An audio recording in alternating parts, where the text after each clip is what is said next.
पहले जाना चाहिए था, आप नहीं गए।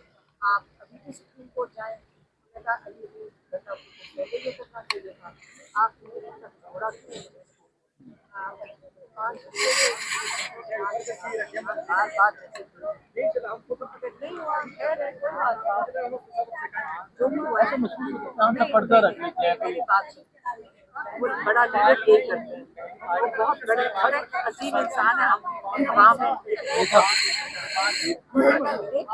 लेकिन सुप्रीम कोर्ट जाए, आप जाके इजाजत लें कि मैं सबसे बड़ी पार्टी का लीडर हूँ।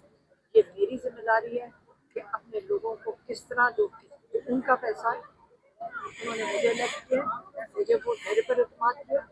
मेरी जिम्मेदारी है कि मैं देखूँ कि उसकी जो पैसों की एलोकेशन है वो सही है। और जब मेरे पास ये टीम आएगी, मैं जब उनसे मुशावरत करूँगा और अगर मैं चेंजेस करूँगा तो फिर इनकी जिम्मेदारी है कि वो चेंजेस किए जाएंगे। बच्चों को इंसान ने उसको हद नहीं समझा।